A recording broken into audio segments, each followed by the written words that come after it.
जी प्यारे बच्चों, कैसे हैं आप? मैं उम्मीद करता हूं कि आप सब ठीक होंगे। So welcome to GS chemistry YouTube channel. आज की वीडियो में बात करेंगे टेस्ट योरसेल्फ 2.4 की।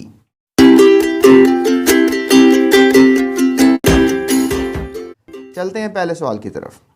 Why do isotopes of an element have different atomic masses?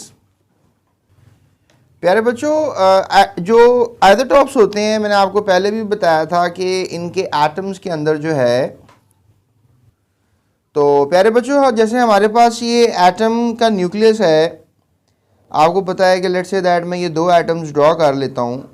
तो इन एटम्स के न्यूक्लियस के अंदर जो है वो लेट्स से दैट के दो प्रोटॉन्स हैं। हम हीलियम की बात कर लेते हैं। अब फ़र्क क्या आएगा? फ़र्क प्यारे बच्चों न्यूट्रॉन्स का आएगा। लेट्स से दैट इसमें दो न्यूट्रॉन्स हैं और इसमें टोटल 3 न्यूट्रॉन्स हैं। या let's take another example. Let's say that कि हमारे पास कार्बन है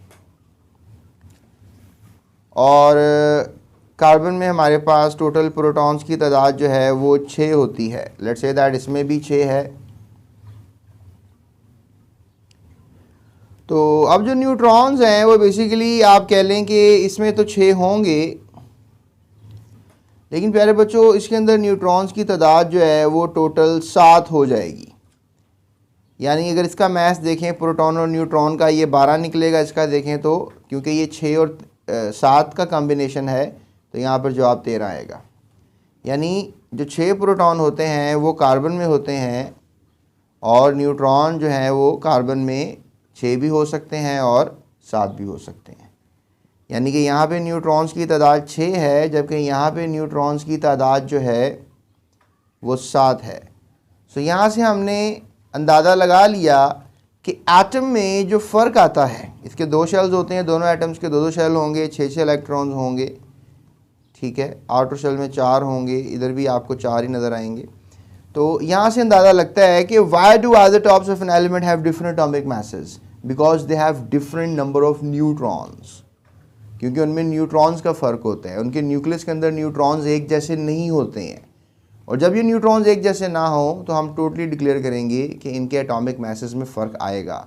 क्योंकि न्यूट्रॉन्स प्लस प्रोटॉन्स, याद रखिएगा, न्यूट्रॉन्स प्लस प्रोटॉन्स जो हैं वो एटॉमिक मास के बराबर होता है। तो आपको जो इस वक्त ये मास नज़र आ रहा है ए, ये न्यूट्रॉन प्लस प्रोटॉन का रिजल्ट नज़र आ रहा है। यहाँ पर भी जो आपको मास नज़र आ रहा है A, that is because of the neutron and proton mass. तो प्यारे बच्चों याद रखिएगा कि जो आइसोटॉप्स होते हैं वो सेम एलिमेंट्स होते हैं, लेकिन उनका मैसेज जो है वो डिफरेंट होते हैं। So elements are carbon carbon but the message are different, so that makes the story. तो let's say that atomic mass is the sum of protons and neutrons, कि जो एटॉमिक मास होता है वो प्रोटॉन्स और neutrons का सम होता है। Since all the isotopes of an element have different mass numbers of neutrons, तो हम कह सकते हैं कि अगर आइसोटॉप्स में जो डिफरेंट नंबर ऑफ न्यूट्रॉन्स आते हैं, so therefore isotopes of an element have different atomic masses. और यही बात इंग्लिश में की जा रही है कि एटॉमिक मासेस जो हैं वो डिफरेंट नंबर ऑफ न्यूट्रॉन्स की वजह से ही होते हैं। तो ये मैंने आपको बात समझा दी है ना, होप्स आपको समझ में आ गई होगी। प्यारे बच्चों अगला सवाल ये किया जा रहा है कि how many neutrons are present in carbon 12 and carbon 13? तो प्यारे बच्चों कार्बन 12 में भी मैंने आपको दिखाया था कि 6 न्यूट्रॉन्स थे। अभी मैंने आपको जो एक एग्जांपल समझाई है, थोड़ा सा पीछे करके एक दफ़ा आप और देख लें उसको, उसमें आपका कोई ख़र्चा नहीं होगा, तो आप एक दफ़ा और देख लें। तो I am just really joking. तो नंबर ऑफ़ न्यूट्रॉन्स अगर हम कार्बन 13 में देखें तो वो टोटल कितने निकलेंगे? 7। 7 क्यों निकले? क्योंकि इसका मैथ ज़्यादा नज़र आ रहा है। इसके 6 क्यों निकले? क्योंकि इसका मैथ कम नज़र आ रहा है। तो जिस आइसोटॉप का मैथ आपको कम महसूस हो, कम नज़र आए, वो इंडिकेट करता है हमें कि उसमें न्यूट्रॉन्स जो हैं वो कम होंगे, और जिसमें मैथ ज़्यादा हो उसके न्यूट्रॉन्स ज़्यादा होंगे। तो हम चलते हैं अगले सवाल की तरफ। तो प्यारे बच्चों तीसरा सवाल जो है वो किया जा रहा है कि which of the isotopes of hydrogen contain greater number of neutrons? Hydrogen में सबसे ज़्यादा नंबर ऑफ न्यूट्रॉन्स किस में होते हैं? तो आपने पहले पढ़ा मेरे साथ कि हाइड्रोजन के 3 आइसोटॉप्स होते हैं, और तीनों आइसोटॉप्स में सबसे पहला था प्रोटियम, दूसरा ड्यूट्रियम और तीसरा ट्रीटियम। तो ट्रीटियम में जो है वो 3 न्यूट्रॉन्स होते हैं, प्रोटियम में जो है वो 1 न्यूट्रॉन भी नहीं होता, ड्यूट्रियम में 1 न्यूट्रॉन होता है, बल्कि सॉरी ट्रीटियम में 2 न्यूट्रॉन्स होते हैं। याद रखिएगा। ये मैं आपको स्ट्रक्चर बना के दिखाता हूँ। तो प्यारे बच्चों आप देख सकते हैं कि हमारे पास जो है इस वक्त 3 न्यूक्लियस आपको मैंने बना कर दिखाए हैं। और अब मैं ज़रा कलर चेंज कर लूँ। इसमें हमारे पास जो है एक प्रोटॉन है, इसमें भी एक ही प्रोटॉन है, और इसमें जो है वो भी एक प्रोटॉन है, क्योंकि अगर एक प्रोटॉन होगा तो वो हाइड्रोजन इंडिकेट करेगा ना, क्योंकि एक प्रोटॉन प्यारे बच्चों हाइड्रोजन में होता है। और प्यारे बच्चों हमारे पास जो है इसमें कोई न्यूट्रॉन नहीं होगा, इसमें तो एक न्यूट्रॉन होगा और इसमें 2 न्यूट्रॉन होंगे। देखें यहाँ पे अगर मैं इसका वज़न इंडिकेट करूँ आपको, तो यहाँ पे इसका वज़न बनेगा 1/1, क्योंकि एक ही प्रोटॉन है, एटॉमिक नंबर भी वही हो गया, एक ही प्रोटॉन का आपने मास नंबर भी वही ले लेना है। तो प्यारे बच्चों यहाँ पे देखें आप कि यहाँ पे हमारे पास एक प्रोटॉन है तो एक न्यूट्रॉन भी है, यानी कि अब एटॉमिक नंबर तो हम वही लेंगे, लेकिन मास नंबर क्या ले लेंगे? 2 क्यों लिया? क्योंकि प्रोटॉन और न्यूट्रॉन को जमा कर लिया। यहाँ पर भी ऐसे करेंगे, लेकिन यहाँ पे नंबर 3 लेंगे। अब देखिए प्यारे बच्चों, ये भी हाइड्रोजन है, ये भी हाइड्रोजन है, ये भी हाइड्रोजन है। यहाँ पर बस मैंने आपको न्यूक्लियस बना के दिखाया है। यहाँ तीनों का एक एक शेल होगा और एक एक शेल में आपको एक एक इलेक्ट्रॉन ही नज़र आएगा। तो यहाँ पर आप देखें इसका जो मास है वो आपको नज़र आ रहा है 1 है, इसका 2 नज़र आ रहा है, इसका 3 नज़र आ रहा है। जिसका मास सबसे कम है उसका हमने नाम रख दिया प्रोटियम, और जिसका मास दरमियाना है मॉडरेट, उसका नाम हमने रख दिया ड्यूट्रियम।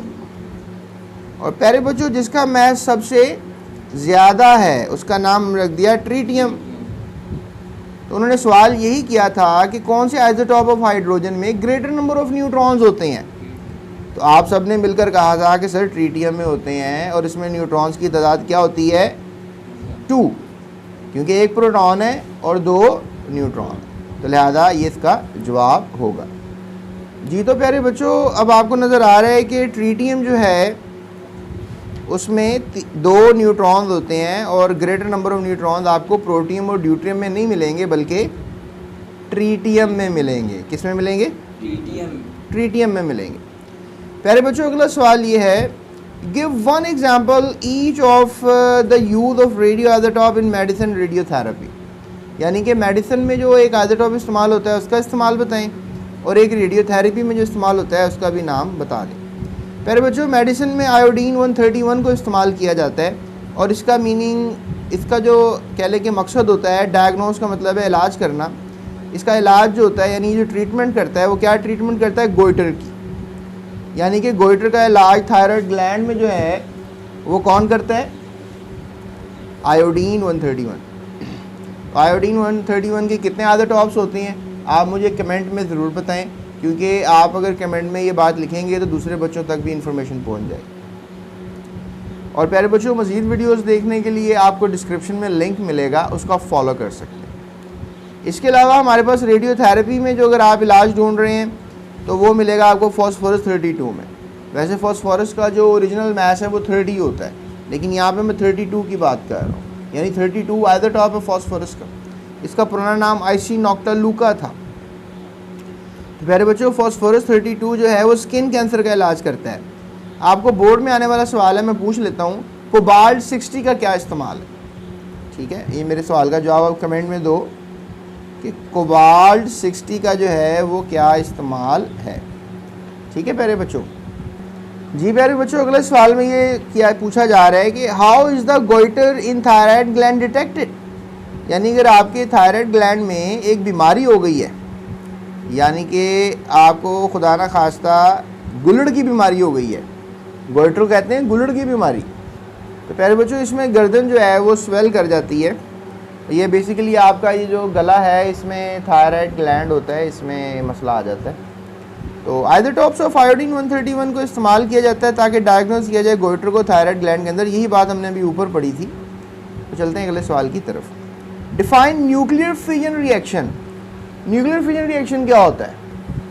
तो प्यारे बच्चों यहाँ पे आपने याद रखना है कि फिजन रिएक्शन क्या होता है। ठीक है, हम क्या सीखेंगे? फिजन रिएक्शन क्या होता है।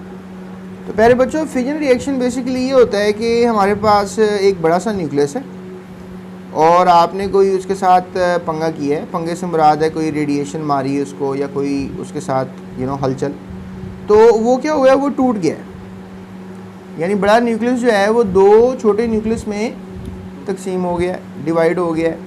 जैसे लेट्स से दैट कि आप सपोज कर लो कि ये यूरेनियम 92 है, ठीक है, यूरेनियम का न्यूक्लियस है, तो ये किस में तब्दील हो गया है, क्रिप्टॉन में और रीडॉन में। अब आप कहोगे सर ऐसा होता ही नहीं है सर, हम नहीं मानते आपकी बात को। तो बेटा मैं आपको प्रूफ देता हूँ। तो प्यारे बच्चों, आपको यहाँ पर अभी इक्वेशन में नज़र आ रहा है कि यूरेनियम जो है उसको आपने स्लो मूविंग न्यूट्रॉन मारा है, ठीक है। याद रखिएगा ये स्लो मूविंग न्यूट्रॉन होता है, ये बिल्कुल लिखा हुआ है, ये देखिए स्लो मूविंग न्यूट्रॉन। तो स्लो मूविंग न्यूट्रॉन को मारे जाने से यूरेनियम का न्यूक्लियस तबाह हो जाता है, टूट जाता है। इसका या 92 एटॉमिक नंबर है। जब हम इसके साइड पे लिखेंगे, मैंने ऊपर लिखा था ना 92, जब आपको ये राइट साइड पे नज़र आएगा तो आपने 92 नीचे लिखना होता है डाउन, और टॉप पे आपने मैथ्स लिखना होता है। बोर्ड में ये भी सवाल आ जाता है कि आप कौन सा यूरेनियम इस्तेमाल करते हैं टूटने के लिए, तो वो यूरेनियम 235 होता है। तो प्यारे बच्चों, न्यूट्रॉन को मारेंगे तो देखें, आपको मैंने रीडॉन बना दिया और क्रिप्टॉन बना दिया, दरअसल गलती होगी मुझसे। बेरियम और क्रिप्टॉन जो है वो बनते हैं, क्या बनते हैं, बेरियम और क्रिप्टॉन। एक एटम से दो एटम बन गए, इसे हम कहते हैं फिजन रिएक्शन। क्या कहते हैं इसे, फिजन रिएक्शन। ये जो एटॉमिक बॉम्ब्स में रिएक्शन होता है, ये वाला रिएक्शन कहलाता है फिजन रिएक्शन। और साइंसदानों ने तो अभी ये भी डिस्कवरी कर ली है कि अगर दो हाइड्रोजन एटम्स को जोड़ दिया जाए उनके न्यूक्लियस को, तो एक नया न्यूक्लियस तैयार होगा जो कि हीलियम न्यूक्लियाई होगा। ये कहलाता है फ्यूजन रिएक्शन। इसमें क्या हुआ, उल्ट हो गया, यानी कि छोटे छोटे न्यूक्लियस दो मिले और बड़ा न्यूक्लियस बन गया। तो ये फिजन रिएक्शन और फ्यूजन रिएक्शन ये आपके दिमाग में रहना चाहिए। आई होप आपको बात समझ में आ गई होगी। तो प्यारे बच्चों, डिफाइन न्यूक्लियर फिजन रिएक्शन में हम क्या जवाब लिखेंगे कि एक ऐसा रिएक्शन जिसमें हैवी न्यूक्लियस जैसे कि यूरेनियम का स्प्लिट कर जाता है दो या दो से ज़्यादा छोटे एलिमेंट्स में। अभी आपको बताया था कौन से एलिमेंट्स थे, that was barium and krypton. आपको याद नहीं रहा, लेकिन आई होप आप याद रखेंगे अब। With the release of huge amount of energy, यानी कि बहुत सी एनर्जी भी निकलती है। वो मैंने इक्वेशन जो भी आपको दिखाई थी उसमें आपने याद रखना है कि बहुत सी एनर्जी भी निकलती है। इस called the nuclear fission reaction, और इसको आप नाम देंगे न्यूक्लियर फिजन रिएक्शन का, राइट। तो प्यारे बच्चों, ये देख सकते हैं आप वंस अगेन कि न्यूट्रॉन जो है यूरेनियम के साथ उसको बम्बार्ड किया जा रहा है, मारा जा रहा है, और बेरियम और क्रिप्टॉन बन रहे हैं। नाम लिख लेना अपनी बुक में ताकि आपको याद रहेंगे। और ये देखें, न्यूट्रॉन्स भी 3 निकल रहे हैं, ये भी स्लो मूविंग न्यूट्रॉन्स हैं, और एनर्जी भी बहुत ही वाफिर मिकदार में निकल रही है। ये एनर्जी, ये आपने बातें याद रखनी है प्यारे बच्चों। उसके बाद सवाल ये किया जा रहा है कि व्हेन यूरेनियम 235 ब्रेक्स अप, कि यूरेनियम 235 जो है वो टूट जाता है, यानी आपको जो ऊपर नज़र आ रहा है कि यूरेनियम 235 टूट गया, बल्कि यहाँ पे तो आपको यूरेनियम 238 नज़र आ रहा है। तो प्यारे बच्चों, यहाँ 235 लिख लें। 238 यूरेनियम एटॉमिक बॉम्ब में इस्तेमाल नहीं होता।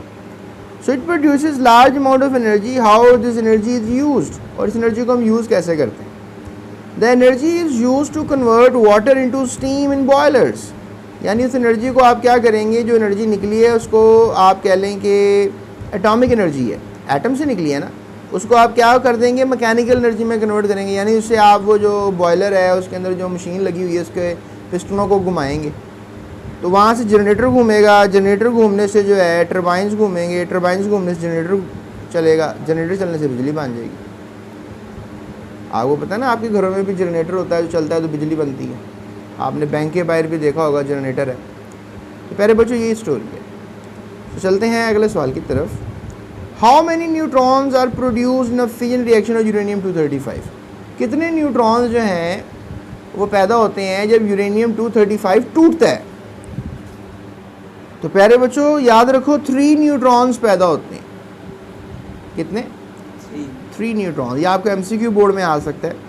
Uranium 235 fission produces 2 atoms of which elements. जब यूरेनियम 235 टूटता है तो 2 एलिमेंट्स बनते हैं। अभी मैं आपको बता भी रहा था कि कौन से 2 एलिमेंट्स बनते हैं, that is barium and krypton. तो बेटा क्या नाम है दोनों के? Barium and krypton. Barium and krypton. Krypton एक नोबल गैस है, ये आपको मिलेगी 18वें ग्रुप के अंदर, और बेरियम पहले ग्रुप का एलिमेंट्स है, बल्कि दूसरे ग्रुप का एलिमेंट्स है।